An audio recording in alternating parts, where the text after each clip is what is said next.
We want to implement the ISO 27001 in company XYZ. Yesterday, we had a look on this company and the mission, vision, objectives, goals, and the company structure as well.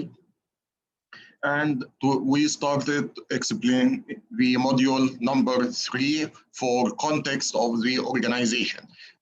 Today, we will go very quickly through the, again, as quick revise for the organization text and the information which we have to understand and the information which we have to conclude. Then we will be able to implement the ISO in a proper way, and we'll be able to audit the ISMS to protect and manage our data. In the context number 3, just for a quick review, we mentioned that we had clause number 4 for the context of the organization. We have 3 clauses. Number 1 for understanding the organization and its context. 4.2, understanding the needs and the expectation of interested parties, and the determining the scope of the information security management system. We started yesterday to get some information and about the these requirements, and we mentioned that understand the organization's context. This it will be very important because this we have to understand the circumstances which it will help the company, or it will control the company to perform business and to work in the market. One of the popular methods which you can use it will be the SWOT analysis, and this for the strength, weakness, opportunities, and threats. Also, we mentioned that you have to study the mission, goals, and objectives. And this, it will be, again, important because if you will understand the missions and the objectives and the goals, this it will help you to define the criticality of the organization assets and also the importance of the ISMS protection for these assets. This it will be very important because when we understand the mission, we understand the goals, understand the objectives, beside the processes, the activities, and the services, this it will help to understand the nature of the assets, the value of the asset for the organization, criticality of the assets, and what are the primary assets and the supporting assets for the organizations. All this information, it will be very important because as we highlight that the ISMS main objective to protect the assets, then it will help the organization to achieve its goals and objectives.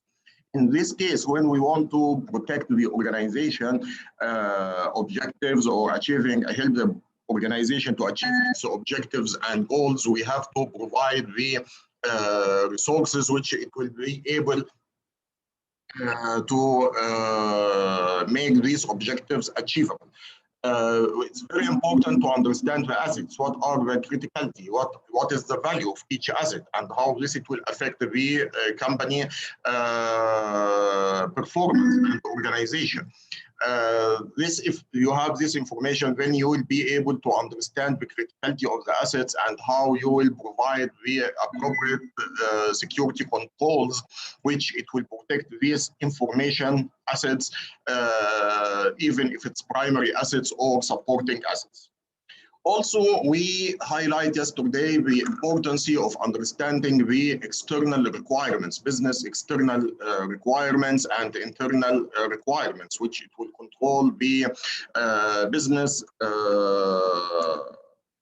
model for the organization. First of all, you have the market needs. You have, if you have any contractual obligations with your customers, what are the expectations and the needs for the stakeholders, and the ISMS requirements from point of view of laws and regulations and so on. Also, the internal requirements for business. This it can be defined by the laws and regulation which you have to be comply with, and this it will have a major effect on your ISMS implementation. What are the required standards? Your organization may want to have a competitive edge in the market when we need ISO quality, which is 9001, or we need ISO V27001, and so on. Then these are the standards which are best practices in the market, and it will give a competitive edge for your company. Finally, you have to be compliant with the organizational internal policies management. We want to make sure that whatever policies developed in the company, the users are comply with it, and all the business processes comply with these internal policies. As we can see here, when we are going further, we will start to concentrate on the assets, the value of the assets, and we have to understand these assets by understanding the activities of the organizations, of the service of the organizations, and so on. Then we have to define the internal factors which are affecting the organization's context.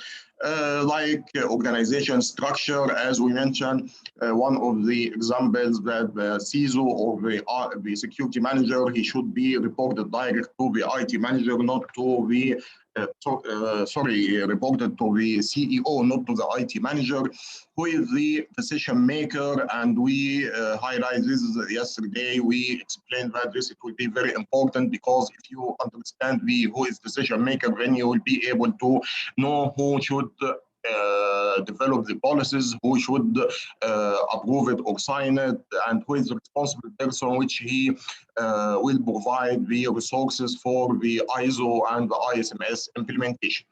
Organization capabilities are very important, because this it will help to discover the competence which we require for implementing the ISO in the organization, and to develop it and to operate it in the future. We have to define rules and the responsibilities. Rules and responsibilities is very important for the organization, especially in the security. Also, we have the information flow. The information flow, it's one of the important points, how the information it will go, in which is structured through the company staffing and employees. Usually it will be from the CEO into the mid-level management, then to the employees, and this it will help us in building the awareness programs.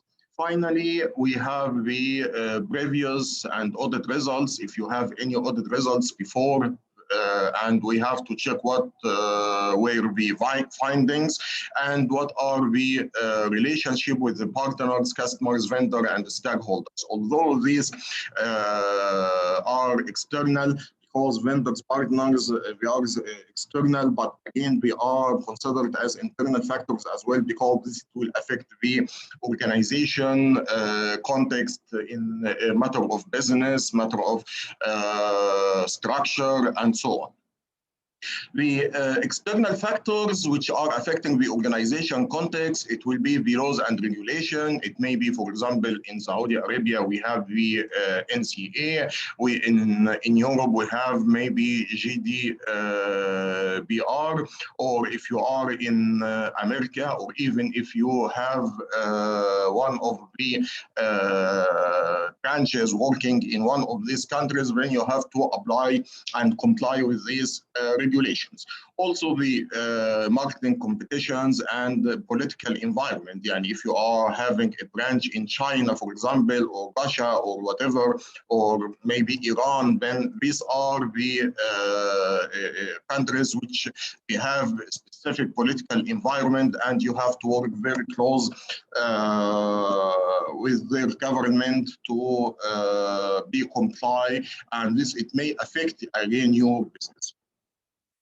You have also to define what are the stakeholders requirements, even we are internal or external. Yeah, for example, if we are saying internal stakeholders, board of directors, we are expecting that we achieve the organization's goals and objectives. They are expecting that you will improve the business processes and procedures. We are expecting that you will protect the data. Mid-level management, they are expecting that you will be able to provide better operations for the company. Employees, they want to protect their data, privacy data, and their information. Also, they want to improve their competence, their career, their performance, and so on.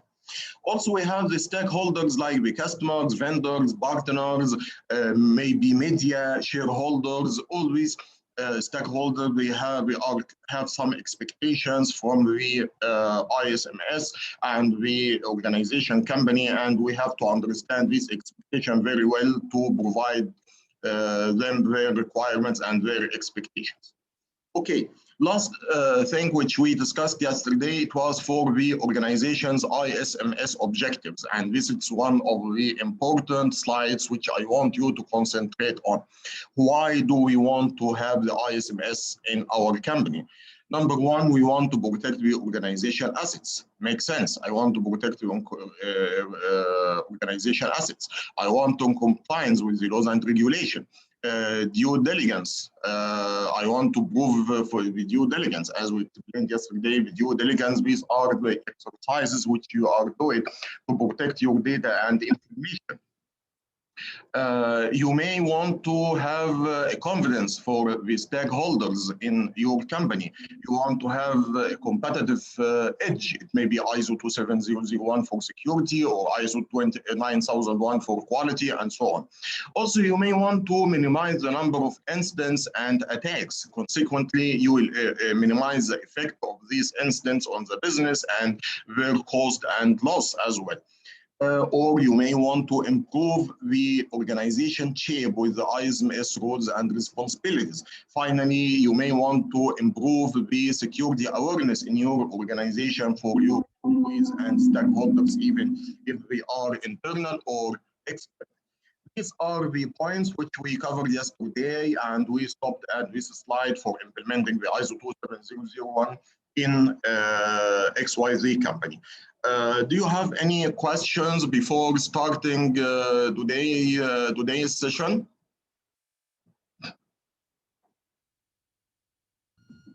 No questions, inshallah. Okay, great. Now let's start day number 4, today's session. By the way, just a few minutes ago, I uploaded the recording for day number 3. You will be able to access it. And I am really sorry for the delay, but you know, today it's a Friday.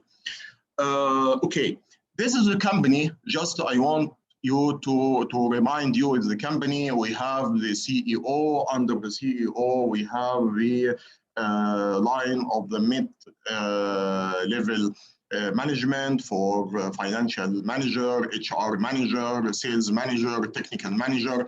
Then under the technical manager, we have 3 different divisions or departments for the developers, which is the main department for developing the software for our company. Our company, it's a software company developing ready-made packages or customized packages based on the customer requirements. You have the service desk to receive calls from the customers if they have any problems with their products, and we have the systems and infrastructure manager who are responsible for managing the internal network and the website. We have also the sales manager and we have the sales representative, HR, and the financial CFO. Now, according to this structure, what the information which we can understand of this? Number one, XYZ is a functional company. XYZ, it's a functional company. Do you know what to mean? What are the type of company structure, my friends? Do you have an idea? What are the type of company structure? or company structures. Functional structure, divisional structure, and I think matrix structure. Okay, company structure, usually we are using three different terminology here. Frankly speaking, first time I heard this company structure models, it was in 2016 in PMP course. And they were splitting the company into three different types. We call it functional company, or division company, or project company, or sorry, not company, I mean structure. Yani functional structure, division structure, and project structure.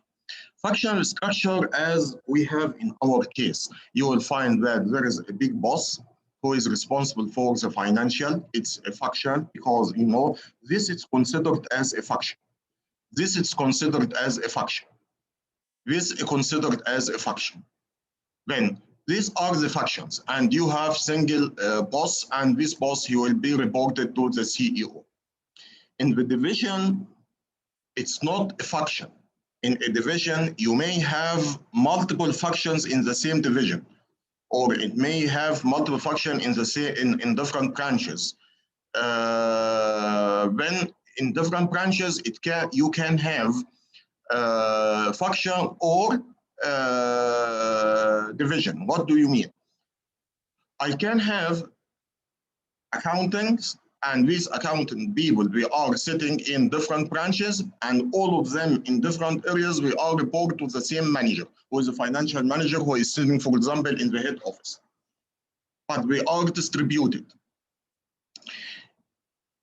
If the scenario that we have a branch manager, and this branch manager, he has under him accounting, we have HR representatives, he has sales representatives, and we are not related, or we are not reported directly to the function division manager, then this which we call it division. It's by division. Division, you may have more than one role. Finally, you will have the project. Project is very important. Why? Not important. I mean, the project, it's one of the other structural companies. Why? Because this, it's depend upon the project. And of course, this you will find it only in project-based companies. We have projects and we implement these projects.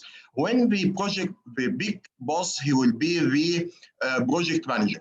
The project manager, he is the big boss. When we have any project, he will have one person or two persons from each function, and he will have his own team, and they will be fully reported to him.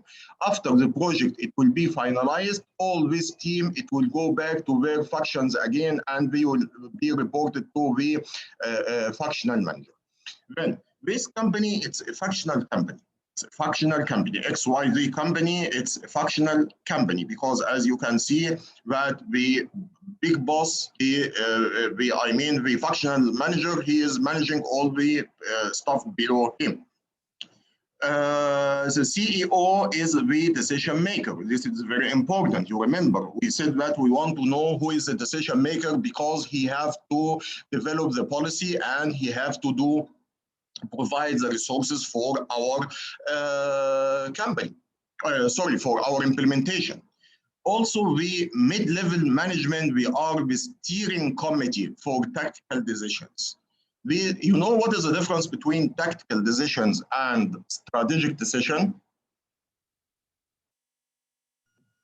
The tactical decision is a decision that is useful in all scenarios, and a strategic decision is a decision that is specifically made for this scenario we are in. As a more wide explanation, that the strategic, this it will be for long term, within 5 years or 10 years. It will be strategic decisions, and this it will be owned by the top management. Tactical decisions, it will be somehow to mid-term. Yani say 2 or 3 years. Mainly the tactical decisions, it will go to the mid-level management. It will go to the mid-level management. It may be related to operations and how we operate the company and so on. This level is very important for the ISO and ISMS implementation in our company. Why? Because this line who will help us in the implementation phase.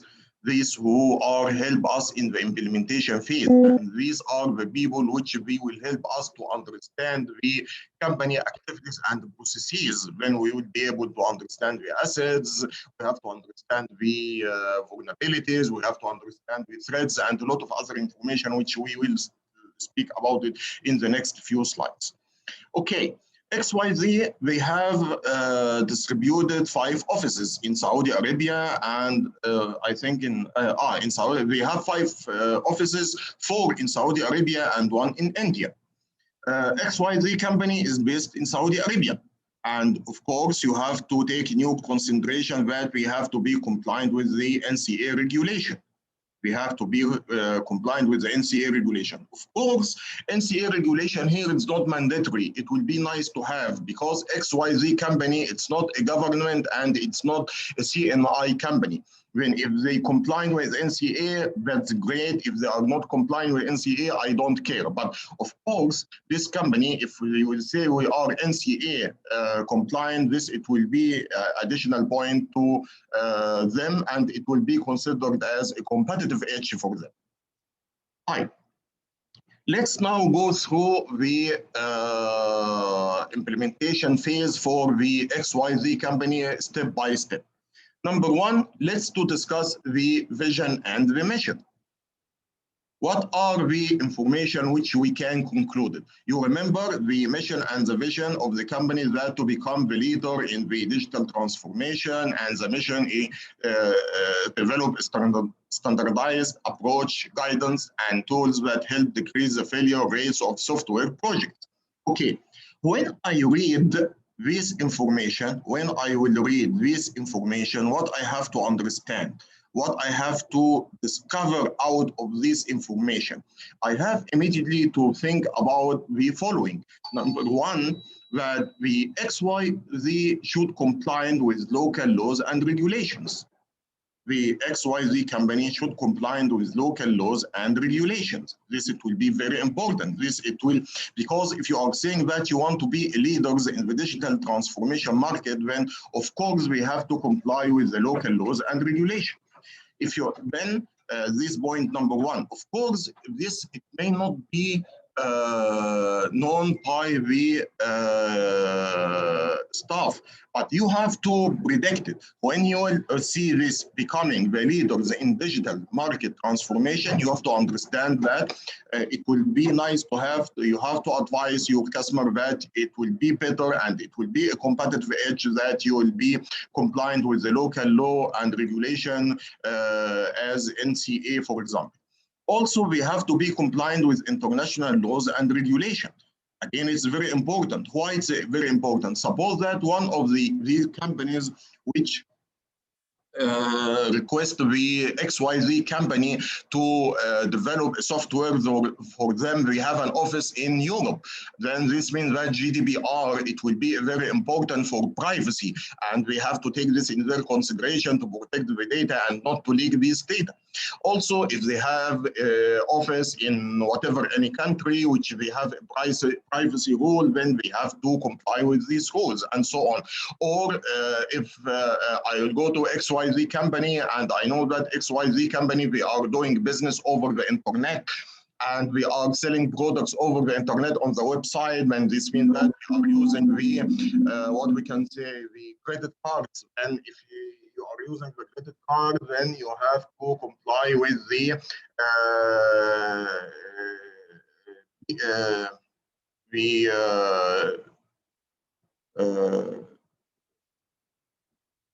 standard for the credit card. I forgot the name right now. I will remember BCI, the BCI DSS, and so on. Then To be, again, compliant with international law rules, it will be very important. Again, my friends, just I want to highlight something.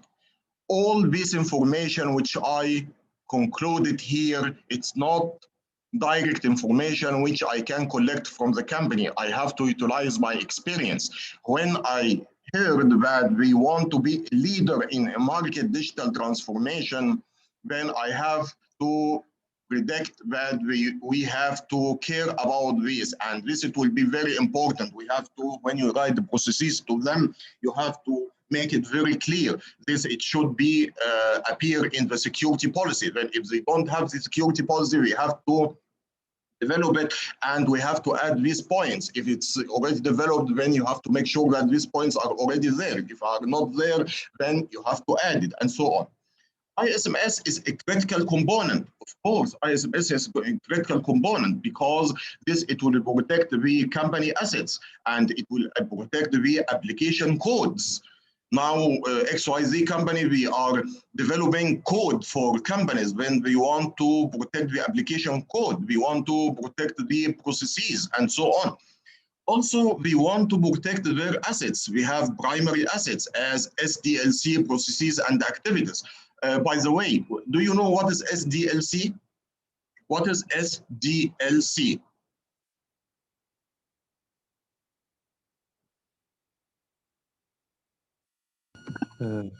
SDLC is the steps taken to creating a software or a program, the software development life cycle. Yes, you are right. This is called software development life cycle. Software development life cycle. And these are the steps which you have to follow to create an application. For example, you have to define the objectives, you have to define the security requirements, you have to define the tools, then you have to make the design of the software, then you have to coding the software, you have test the software, then you have to operate the software, and finally we are 6 phases. Then this means that what are the primary assets for the XYZ company? Number one, the SDLC process. SDLC process, this is the core of the business, how we can develop the software for our customers, and what are the activities which we should follow. Also, what are the development tools? What are the development tools? And finally, what is the development team, the programmers themselves, because the people, they are representing an asset, and it's a very important asset. Without the people, the SDLC processes and activities and the tools does not mean anything for us. What are the supporting assets? What are the supporting assets for XYZ company? It will be the networks, it will be the internet connections, it will be servers, workstations, laptops, software packages as Office and whatever, collaboration tools as Skype, Team, hardware as printers, and so on. Of course, collaboration tools. This again, do you think that it's important or not? Of course, it will be important. Why? Because we have branches in different locations. We have branch in India as well. Then if they have a branch in India, then we have to communicate with the software developer in their office in India, and we have to work very close with them. And this it will be go through the Skype and Teams. Again, what I have to mention here, my friends, sometimes your customer does not understand what we are mentioning here. He knows his company, he knows the environment, the organization, but he does not know this information. He does not know the primary assets, supporting assets, what are the critical components for operation, compliance with local laws and international laws, and all these things. Then, starting from this slide, you start to utilize your experience that you will be able to develop the requirements for the company and for the XYZ. Now in the XYZ company, what did we discover so far? We found out the primary assets and the supporting assets. Now, after we understood the context of the organization, we are able to define the primary assets and what are the supporting assets. These are the information which we understood till this moment. Besides, we have to comply with the local regulations and with the international laws and regulations. Okay, let's continue and find out what are the other informations which we have to keep it in our mind while we are doing the designing phase for the ISMS implementation. The goals and objectives, yesterday we went through these goals and objectives. Again, what are the information which we can include? Primary and supporting, it will be the same. Primary assets and supporting assets. Of course, we are checking the same company. Then all the information, it will lead to the same information. It's not a problem that to go through the different this information from goals and objectives, from mission or whatever, but this, it will prove that we are going on a right channel or right path. If we found that all the information are the same after we analyze the vision and mission or analyze goals and objectives, we found that we need to know the primary assets. Here we have to be supporting assets, and we are exactly the same as we discovered in the vision and mission. Also, we have another point here, my friends, which is important, the information assets. The information asset. What is the information asset? Is the application code, software libraries, and so on. Because the company, when we will make an application or develop application, we have to develop the code. We have some software libraries or runtime libraries and whatever the tools which you are utilized for developing the customer software. These are the assets which we understood, and we got one more asset type after we understood the goals and objectives. Also, there is one very important point here. Look here, this depends upon your experience. I discovered that XYZ company is conservative company. Why? Because, and this it will affect the risk assessment processes, risk acceptance criteria, and risk evaluation criteria. I have to understand when I work with this company, we are caring about their reputation. You will find some points here in the goals and objectives. We will consider their reputation, their name in the market. We want to be pioneer. We want to be leader. And we don't want to have any pitfall which it can affect their reputation. Then it's a conservative company. And this means that you have to take this in your consideration while you are designing the risk assessment process and the risk criteria and risk evaluation criteria, which we discussed yesterday or day before yesterday. Okay, then again, this is another point which we understand when we studied the goals and objectives. And again, the other point that the XYZ company is a conservative company. I really appreciate, my friends, to get the most benefit out of this course. If you are able to get a piece of paper or your mobile or tablet and open a blank page and just write this information which we are highlighting, then to be in front of you, then you can utilize it with time. Yani, for example, we discovered the primary assets. We discovered the supporting assets. We discovered the information asset. We understood that the company is conservative company. We understood that the company, we have to be compliant with the local laws and regulation, and the company, we have to be compliant with the international laws and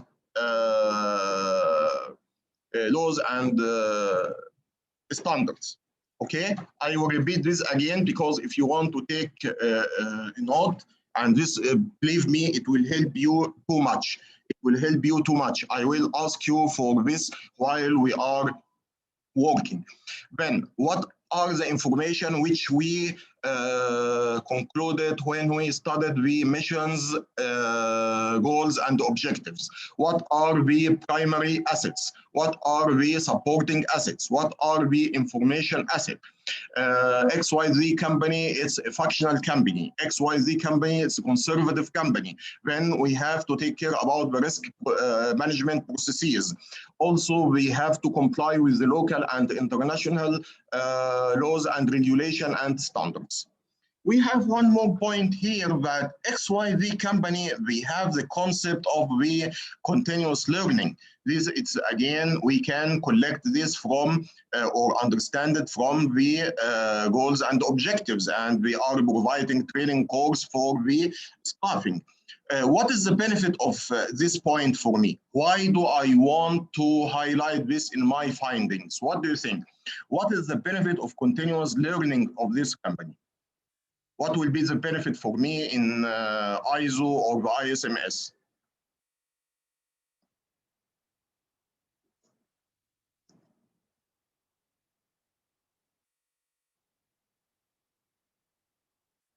For implementing and maintaining the ISMS? Yes, it's one point. What else?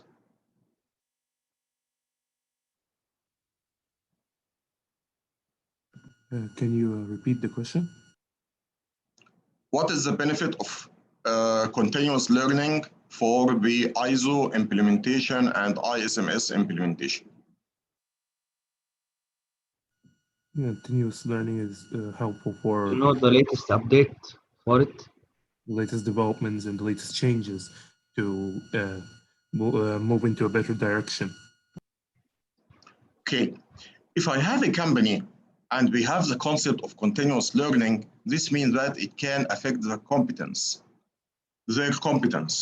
And this means that you remember when we explained day before yesterday about competence, we said that you have to make a gap analysis. And this gap analysis, it has one of three results. Number one, it can be outstanding competence. Then this means that you can do the exercise yourself, or it may be intermediate competence and you have to get an external consultant, which it will help the team and guide them for the process, or they don't have any competence and they have to get a third party to do the implementation for them. When I have the concept of continuous learning, then this means that these people, they are easy to learn. And even if they don't have the competence, I can develop this confidence for them by training courses, by certifications, by mentor, by assigning them to different departments and so on. But I have to keep in my mind that these people, they can be utilized in the operation and the implementation phase of the ISMS and the ISO during the implementation and operation phase. Okay, then this again one of the points which you have to take it down in the paper, which is next to you, that we have concept of continuous learning. Okay. We will go through the third point. What are the processes and activities? We highlight this before. You remember when we said what are the primary assets? The SDLC processes and activities, project management processes and activities. Of course, project management is very important. Because these people, they will go to customers, we have projects, we have to work very close with the customer to develop the applications, which is a form of the project. Then if we don't have a proper and appropriate project management processes, this means that the projects, it may fail. Then you have the SDLC processes, you have project management processes, you have software designing and development processes. You have to understand the business goals and objectives processes for the customer. I mean, when you will go to the customer, we have to understand the goals and objectives for processes, then they will be able to create the software which it will match their needs and expectations. We have service desk processes, it's very important. If I buy software from this company XYZ and I faced any problem, I want to call them if I faced any problem or I have a clarification. If they did not respond to me in a proper way, then this means that the support, it will be very bad, and I will never recommend this company to my colleagues or my friends, and after some time it will have a very bad reputation in the market that they don't have a proper support, and of course they will start to lose market share and they will lose their reputation in the market. Then the service desk processes is very important. Also, we must have security and privacy by design processes and activities in their software. By the way, what is the concept of security by design and privacy by design? Did you hear these concepts before? This is the first time we hear about it, but from what it sounded, I think it means that design the program from scratch with security in mind or privacy in mind. Right, you are totally right. That's right. And this is the new concept in the SDLC right now, or in the market, privacy and security. As we mentioned, my friends, please don't do the software development process and after you implement it, you start to think about the security. We have to keep in our mind data privacy. We have to keep in our mind security. Security and the privacy, it must be from day one. From day one, when you start to put the objectives, so when you make the design of the software, when you make the coding, you have to make the testing, when you make the implementation, when you run the application, and so on. And this, it will be the it's a concept, a new concept as security by design, privacy by design. You will hear this concept a lot now in the market. But now, after we understood the processes and the activities, and of course, again, what I have to tell you from my experience, when you will go to the customer, believe me, 90% of the user customers, they will do the same. When you will ask them what are the processes which you have in your company, we don't know. We don't know. We have the processes, but we don't know that this is a processes, and we have to work it, and we have to even the process. We don't know what is the process. My friends, what is the process? Can you tell me what is process? What is the definition of process?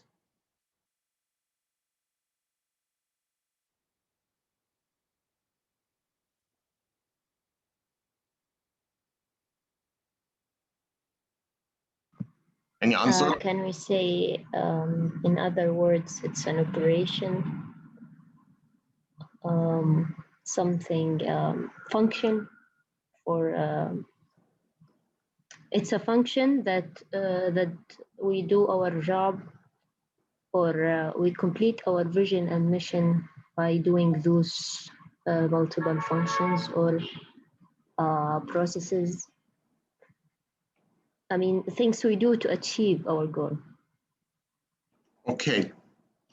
In general, you have to understand the concept of processes, activities, because when you're speaking about management in general, not security management, even software management, security management, quality management, whatever, processes and activities and procedures and all these things, it will be very important concept.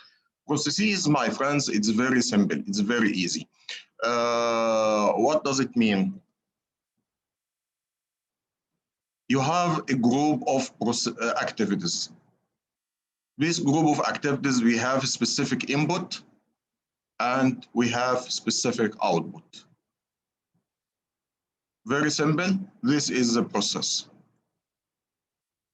When the process group of activities, which we have specific input and we have a specific output. You have specific input, the information, specific information, which you collected, you will make some processes and activities on it. Then finally, you get some output out of these things. Here, for example, when we say that it's we have the SDLC process. What is the SDLC? If we want to apply the same concept to the SDLC process. SDLC process is a software development cycle.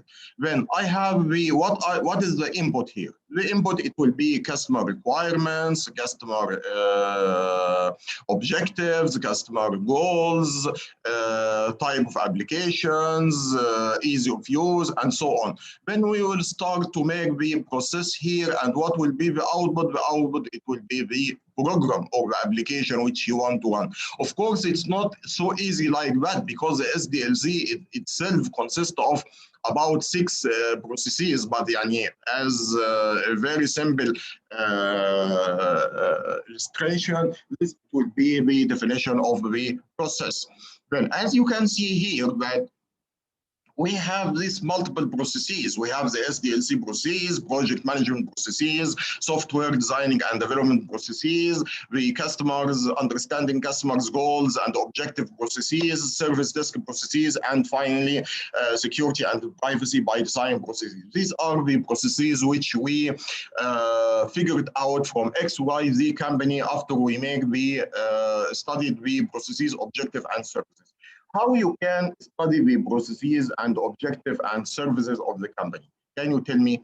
Now, suppose that you went to a company, to XYZ company, and you had a meeting with the management, and after that they tell you, okay, we give you a nice room with a coffee machine, and they told you you will be our guest for 6 months till you will implement the ISMS and the ISO. How you can figure out the processes, objective, and services, how you can do this exercise.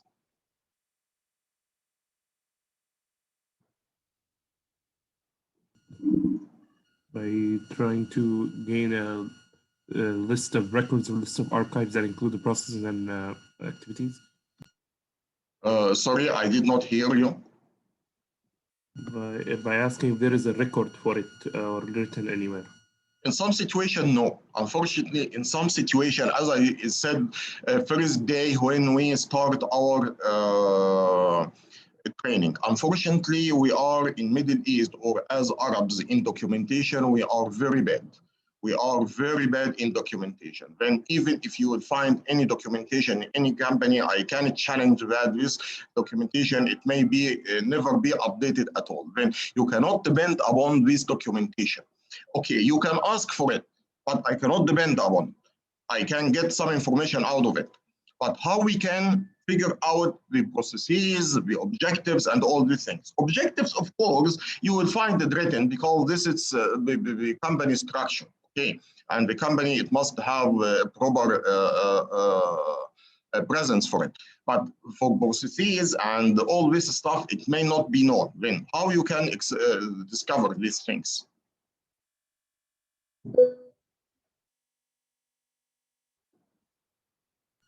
Trying to define a system, trying to find out all the processes. Okay, I'll tell you. There are a lot of methods here. There are a lot of methods. Number one, interviews. I can make an interview with the management. I can make interviews with the mid-level management. I can make interviews with the employees. This, it will give me a lot of information. Just when you will sit with the management and ask him what you are doing, what is your target, what is your vision, what's your mission, so on, so then they will give you some information. But of course, from point of view of management, which it would be considered as strategic vision and mission. Okay, when you will go to the mid-level managers and sit with them and ask them questions, they start to explain to you what we are doing, what are the processes which we have it, and even if they don't understand the processes, but they will tell you, oh, okay, we are going to the customers, we are sitting with them, we have to understand what are the requirements, then we have to come back to the company, we have to make a proposal for them about their requirements. This, it will go to them in a form form of quotation. If they approve it, we have to stay with them to understand the requirements in more details, and we have to make a project. Then we will be able to deliver these applications, and the developers start to make the coding. Then we have to install this application, and after that we are providing them, for example, a service or support for 1 year, 2 years, whatever the agreement, and all this stuff. When I will tell you this story, then you will be able to figure out all these processes. Of course, they may not know that these are processes because it's not documented, and they don't know that we have really these processes. If they have it in their mind and it's not written, then it's not clear for them. But when you will ask them, okay, do you have this? Do you have that? What about the SDLC? Did you work with SDLC? Yes, we work with it. We are doing this or we are doing that. What about security? Are you working with the security? And so on. And this is one of the methods which you can figure out the information which it will help us for the ISO and ISMS. Also, you can make some questionnaires. You can make a questionnaire and send this questionnaire to the management or the mid-level management or the employees or the operators or whatever. Then we have different types for these things, and of course this we can cover it later. How to collect the information? Of course, the best way to have a face-to-face meeting, to have gatherings with the team, to go and move through the company. And usually what I'm doing when I go to first the company, they are telling me, okay, welcome Engineer Osama, you will be with us for 6 months or 3 months, and this it will be your desk, and you can use the coffee machine here, and here we are offering lunch and all this stuff. Then I'll ask some of them, please, if you don't mind, can you take me in a round around the company? Just I want to understand, yani, mashallah, this company, we have 5 or 6 floors and all this stuff. I want to understand what are these branches, I mean offices and all this stuff. And someone he will come with you, yeah, this brand, this office for HR, and this is for finance, this is for software developers, and this the office boy, here we are working in this and that. I am taking all this information in my mind, and I keep it in my mind. Yeah, no, now I know that we have financial department, I know that we have HR department, I know that we have all these things. And in some situation, when the company, it's a complicated and big company, I am asking them, please, can you tell me to visit the branches as well? I want to go to the branches. I want to know how the branches are connected to your network. Is it connected through online, through a leased line, or through the internet, or through VPN tunnel, or whatever the way? And there are a lot of methods which you will be able to collect this data by indirect way or direct way. This method, I call it observation. The live observation. I have to go myself through the company, understand how we are working. I will choose some person randomly and ask them about their operations and what we are doing and all this stuff. Of course, you have to keep in your mind, if you want to do this exercise, you must have written approval from the management. You are not allowed to go through any company like that and ask about their activities without the approval of the management. Okay, then we understood the types of the applications which we have, I mean the processes and activities, and we found that we have some products also. We have on-shelf ready-made applications. These ready-made applications which we are selling in some libraries, it may be in Jarir or in Obaikan or whatever, or we can sell it over the internet as software ready package when it can be utilized. And we have customized application based on the customer needs and requirements, and we have software consultancy services. These are the points. Again, this will be very important. Why? Because when I understand that we have on-shelf ready-made application and we have customized application, then this means that I have to understand what are the primary assets, the supporting assets, the SDLC processes, and so on. Also, when I know that we have software competency, software consultancy services, this means that we have the competency here. We have the competency, and this it will be very important because this it will help me in the implementation aspect. Okay. According to this information, which I was able to collect when I studied the processes, objective, and services, what I understood and or what are the information which I included. Number one, primary assets. Okay, I discovered this before. Supporting assets, the same. Importance of ISMS, yes, I discovered this because we said that it will protect the applications, software libraries, and so on. XYZ company is a continuous learning. Yes, it's a continuous learning because we have the consultancy service, and usually the consultancy, we have the up-to-date level experience with the software, then we will be able to provide the consultancy for your company. Even if these consultants, they are not able to help you in the ISMS or in the ISO, but they will help you very much in understanding the process of the company and how it's working. This will be very helpful, and this it will be very useful information for you. Now we are browsing the company. We are going through the company. We are trying to discover some data and information which it will help us in the implementation. We want to make the SWOT analysis. We want to make the SWOT analysis. Here, when we had the SWOT analysis, of course, if you want to make the SWOT analysis, you have to collect. This step must be done with whom? With the mid-level management and the upper management. You have to collect the top management and mid-level management in a meeting for 1 day or 2 days. It depends upon the topics which you will discuss, and you have to go through these points. After you make the brainstorming with them, we found that what are the strengths of the company here? What are the strengths? Why do we need the SWOT analysis? We need the SWOT analysis because, as I told you, we want to understand the context of the organization. And the context of the organization, this is the circumstances which it will help the organization or affect the organization in doing business. The strengths, we have professional developer team. We have continual development programs for the staff, continual development programs for the staff. We want to improve their staff. Then this means that number one, when I read this one for the professional developer team, what I should understand, this is an asset. This is an asset. I have to keep this point number one in my paper as an asset. We have a developer team.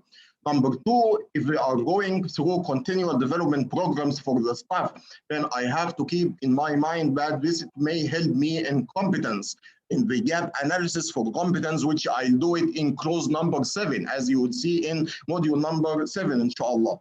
We have a good reputation in the market. And this is very important. We have good reputation in the market, and this means that we are a conservative company. They don't want to lose this competition. This repetition, because it may affect them. Then we have to work very close with them. Then we will be able to protect this repetition. We can study the risks which it can affect this repetition, and we can eliminate it. We have powerful customer references. We have powerful customer references. We have to help them to keep these customer references because their customers, they are their assets. Their customers, they are their assets. And they are considered as the ISMS stakeholders. Geographical location presence in Saudi Arabia and India, we are lucky because we are covering most of Saudi Arabia area. We have an office in the Riyadh, we have office in Western region, and we have an office in Eastern province. When this means that any company, they request their service, we have a representative office in the area which we can help them in support and in operations. Also, we have a good service desk services. These service desk services, it will provide the customer with the required clarifications, answers, support, and so on. We have continual improvement in the application and development techniques when we are trying to improve their service in the as a continual improvement in the development software, maybe programming languages, the new technologies in software, and so on. And we have the concept for the security and privacy by design. We are considering this concept in their design in the application software. Okay, based on these strengths, the information which I can understand or conclude the primary asset, the supporting asset. Now I can start to get one more information which it were not clear to me in the other steps, the stakeholders. What are these important stakeholders? Company employees, customers, third-party developers. There may be a third party who are help them in developing, outsourcing. When now I got another piece of information. When I studied the strengths of the company, I understood another point of the important points which I have to understand as the stakeholders. Who are the stakeholders? And again, we explained this before that the company structure, it's a functional company. Also, it's conservative company, and we explained this before, and this it will affect the risk management program. And if it's conservative company, again, another point, you remember last time we said that conservative company, it will help us for the risk management. And now I got another point. If it's a conservative company, because we have the good reputation, and they considered that this good reputation, it's one of their strengths, and this means that we have to be compliant with the local laws and regulations and internal policy compliance, because we don't want to lose their name, and they want to provide these services to their customers in a proper way. Look now, all the theory which we studied in the last 3 days, we now applied practically. Now, gentlemen, sorry, I mean my friends, and sorry for my sisters here. My friends here, we are applying what did we study as a theory practical. I did not speak about security at all this moment. Now I removed the head of the security person and I wear the head of a management, and I start to make some analysis for the company to understand the organization, context, and how does it work.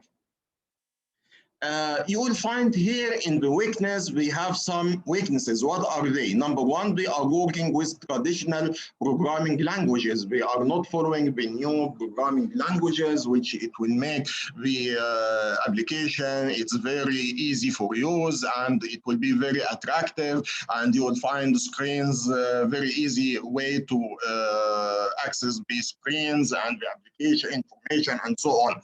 Also, we have one of the main problems in effective communication with the staff in different regions.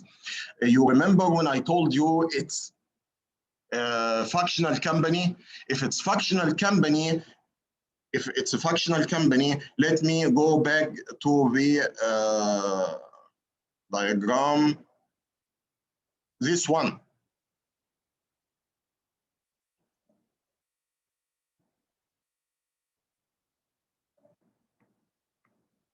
This one. If now, for example, suppose that we are speaking about the HR. HR, we have HR manager, we have HR representative, and this a functional company, then this means that we may have HR representative in each branch to take care of the employees' requirements and employees' status. When we discovered while we are working with them in the weakness that they have a bad communication. we have a bad communication or ineffective communication between the staffing in the different branches. And this it will represent a point of weakness which you have to take in our consideration. What are the important information which we have to conclude it from these weaknesses? We discovered that these are the weaknesses we have, and we have to discover what are the weaknesses. Number one, we are using traditional program languages, and this it can represent risk. Aha, okay, look here. Now we start to speak security.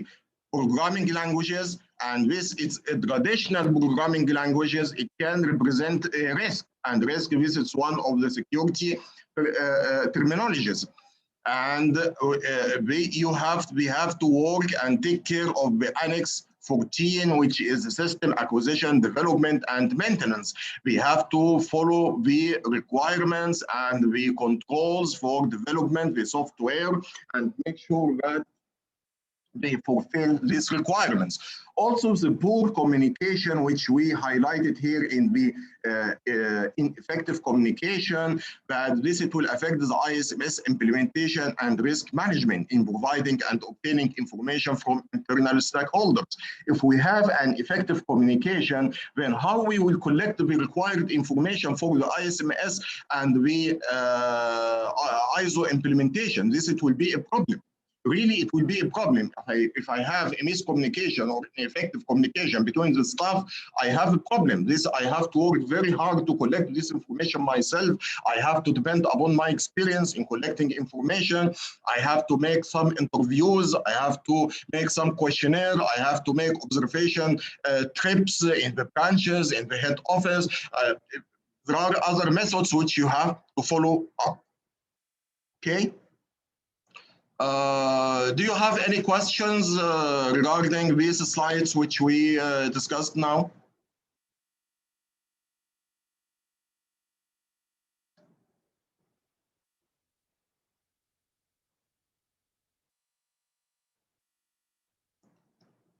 Any questions? No question. Okay. Then we will come to the second or the third issue for opportunities. What are the opportunities which we have in the market to improve their business and their market share? We can learn and using the new modern programming languages. We mentioned that their problem, we are still using the old-fashioned programming languages. And the opportunity which we may have that we can use the modern programming language. We can say, for example, .NET or whatever, any new technologies in the cloud, for example, or whatever new technology, we have to utilize the new new technology as digital transformation, artificial intelligence, as machine learning. All these new technologies, if they are able to utilize it, this it will be very helpful for them. Okay, what are the important information which we concluded out of this? That the controls of the system acquisition, development, and maintenance should be applied in choosing the programming languages. What is the new programming languages? If the new programming languages which we want to go and use it in their future, it's fulfill the Annex A 14 security controls. Also, we want to make the new emerging technology. We have to utilize the new emerging technology. New emerging technology in general, my friends, you have to keep in your mind, if you are going to use a new emerging technology, whatever new emerging technology, it will have its own risks. Yani, for example, if you say, okay, I want to use IoT, I want to use AI, I want to use machine learning, I want to use digital transformation, whatever, all these technologies, it will represent risks. it will represent risks. And this will be very important because now you may have stress from your management. We want to use the AI, we want to use the machine learning, we want to use the digital transformation, and we have to put stress under the developers, and we want to utilize all these technology, then will give them a competitive edge in the market and to improve their applications and to improve the chances of selling this application in the market. If they are not going through this technology and new programming languages very carefully and understand the risks which it can represent to them, it can create a crisis. It can create some problems, especially we understood in the strengths that we are consider the security by design and the privacy by design. Then if privacy by design, security by design, it will not be able to implement it in the new programming languages or in the new technology, we will be in trouble, and this application, it may not be compliant with the international laws and regulation like GDPR, like HIPAA, PCI DSS, and so on, or SOX for financial records. This means that we would be in a big problem and big trouble here. Then we have to take care about this for Annex A14, for clause number 6, for the risk management and risk assessment. Finally, for the company context, what are the threats? What are the threats which threaten the company? There are new changes and generation in programming languages. This is one of the main threats because we are still using the old-fashioned programming languages, market competition, and the presence of small market companies, which we are in, especially in India market, which we have a lot of competition with them, and this it will be reflected in the service and product prices. Presence of small and medium ERP packages in the market, where we customers, we don't need to go through the process of developing software, but we can get these ERP packages from the market and make some modification on it, and it will be ready, and they will save a lot of money and time. Also, the presence of the freelancer developers who are available in the market, and they will provide their services for very low cost compared with the cost of the XYZ company. These are the threats which it can threaten the presence of the company or the financial situation or the business situation. Again, the points which I have to highlight here and I have to keep it in my mind, again, the Annex A14 for acquisition and development and maintenance control.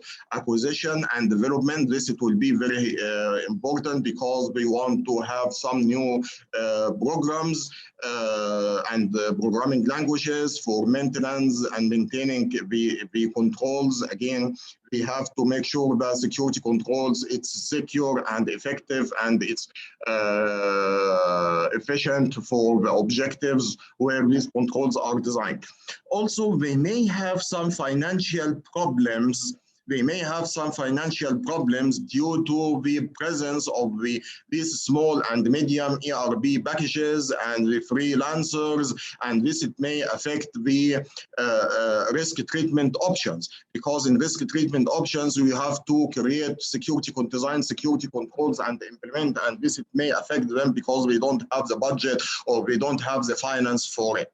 I have to take all of this information in my mind. This is very important because it will be nonsense in the future if you will work in the risk assessment and you will tell them we need to call some controls, it will cost 10 million, when this means that you did not understand the context of the company, and of course the ISMS, it will fail and you will not be able to achieve ISMS nor the ISO 27001.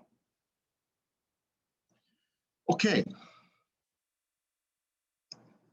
The other point which we have to understand in XYZ company is the XYZ company context internal factors. What are the internal factors affecting the context? First of all, we have the organization structure. We mentioned that this it's functional company, organization decision making, organization capabilities, roles and responsibilities, organization information flow, audit results, and who are the partners, customer, vendors. We covered these points before. What are the information which we can understand out of these things? If it's a functional company, this means that the CISO, he is reported to the CEO, CIO.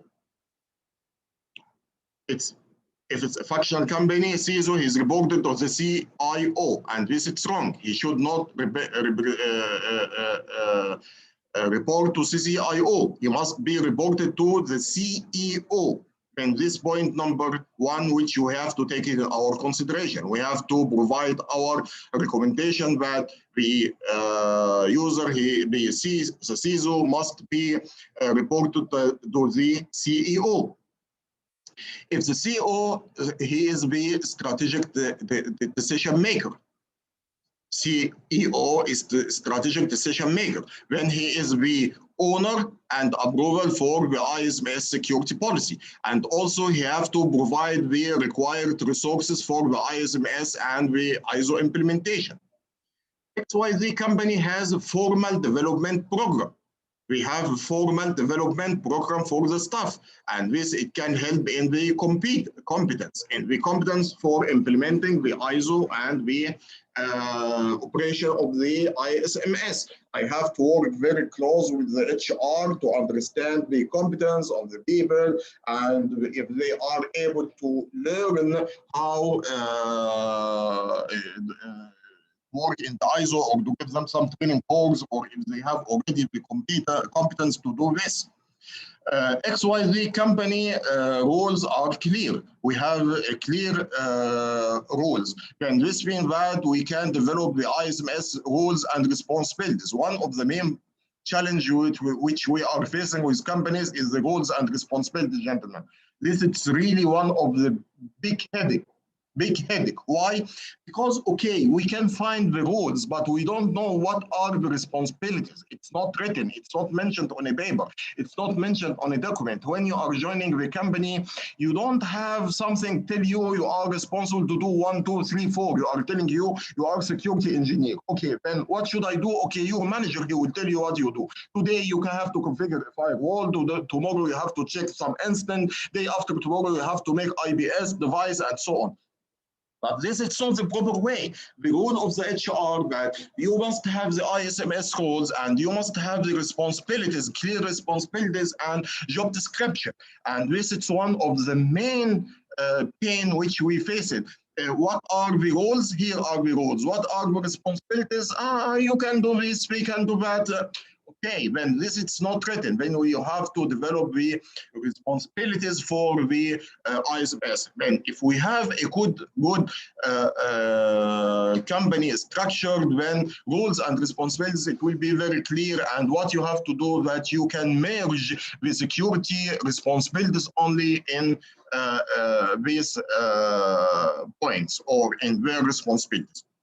Also, you'll find that the organization information flow is cascading from the CEO to the mid-level to the employees. And this, it will help you in the security awareness. This, it will help you in designing program for security awareness. Then this means that I have to make a specific security awareness for CEO. I have to make another different security awareness for mid-level, and I have to make a different one for the employees. And finally, I have to make one general awareness program for all of them. Then when I can understand the information flow and the company structure, I can understand tentatively what is the security awareness program which I have to develop. One for CEO, one for mid-level, one for employees, and finally a general one for all of them. Finally, who are the internal and external stakeholders? And I have to understand their expectations. Are you allowed to go and meet with stakeholders? Of course, if it's internal, you are allowed. We are a part of the company, but external, you have to arrange with the top management if they will approve that or not. If they don't approve, this means that you have to ask them to collect this information. Then you will be able to figure out the stakeholders' requirements. Then you will be able to include it into your design.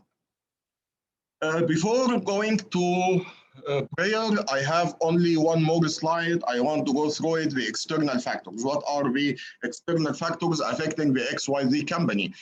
Laws and regulations, market competition, political environment, and again, how this it will affect ISMS and ISO.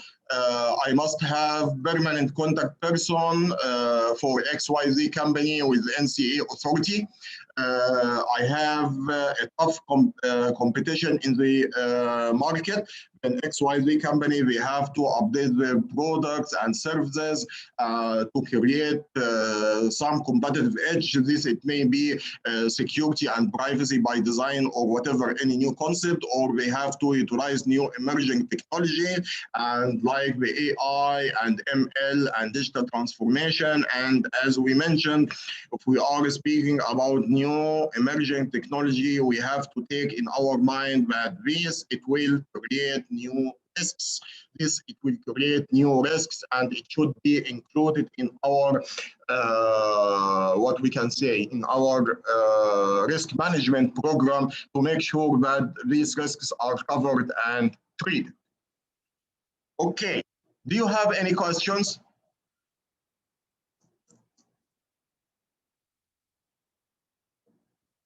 Any questions? طيب, anyone still alive?